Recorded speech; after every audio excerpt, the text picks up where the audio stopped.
अविनाश अपने गांव से शहर पढ़ने के लिए जाता है। उसे एक अच्छे कॉलेज में दाखिला मिल जाता है। वो स्कूल के छात्रावास में रहने लगता है।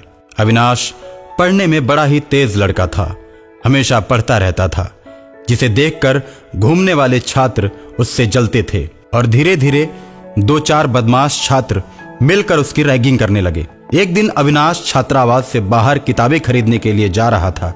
जैसे ही वो चौराहे के पास पहुंचा, चारों बदमाश छात्र उससे मिल गए। अरे अविनाश, कहाँ जा रहे हो? यार आज तो संडे है, चलो पार्टी करते हैं। तुम भी हम लोगों के साथ पार्टी में शामिल हो जाओ, खूब मजे करेंगे भाई। अविनाश उनके साथ आकर टेबल पर बैठ जाता है। चारों खाने पीने की चीजें आपस में बांटते हैं। भाई अविनाश, और कुछ लोगे? नहीं यार, मुझे किताबें खरीद के पढ़ने जाना है। अरे दिन भर पढ़ते रहना, यह भी कोई बात हुई? ठीक है, अब मैं जा रहा हूँ। अरे ऐसी क्या जल्दी है भाई, बिल का तो पेमेंट करते जाओ। मेरे पास अभी पैसे नहीं है। ठीक है, तो इसके बदले तुम्हें और भी कुछ करना पड़ेगा। तुम हॉस्टल चलो, हम लोग पीछे पीछे आते हैं। अविनाश किताब खरीद कर हॉस्टल में जाकर पढ़ने लगता है। चारों लड़के आते हैं और अविनाश को मार देते हैं और मारकर उसकी लाश को छात्रावास के सामने ही मिट्टी में खोद कर दबा देते हैं। अविनाश के छात्रावास से गायब होने की खबर पूरे शहर में फैल जाती है। छात्रावास में पुलिस आती है, लेकिन कुछ भी पता नहीं चलता।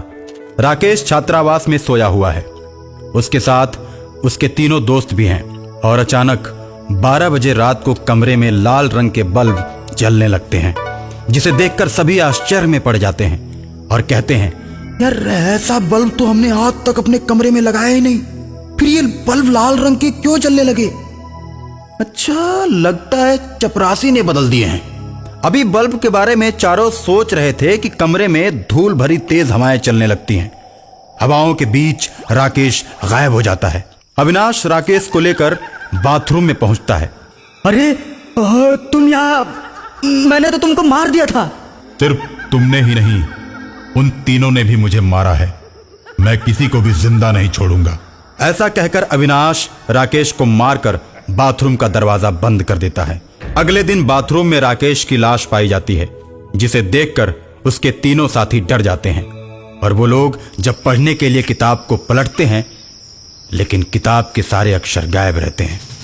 खून से किताब पर लिखा होता है, अब तुम लोग भी मारे जाओगे। और सुबह पुलिस स्टेशन जाकर दरोगा को सारी बात बताते हैं कि हमारे दोस्त राकेश को किसी ने बाथरूम के अंदर मार दिया है।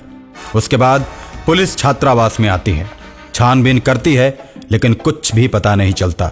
कोई सबूत उनके हाथ नहीं लगता। आपके छात्रावास में 2 लड़के मारे जा चुके हैं। आपके स्टाफ के लोग क्या कर रहे हैं? कुछ आपकी भी तो जिम्मेदारी बनती है।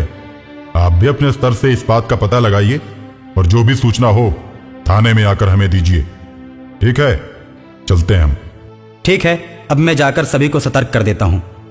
प्रधानाचार्य छात्रावास के सभी बच्चों को सावधान कर देता है और उनसे कहता है कि जैसे ही तुम लोगों को कुछ भी पता चले, 112 नंबर पर फोन लगाकर पुलिस को सूचित करो। अब राकेश भी अविनाश के साथ भूत बन जाता है।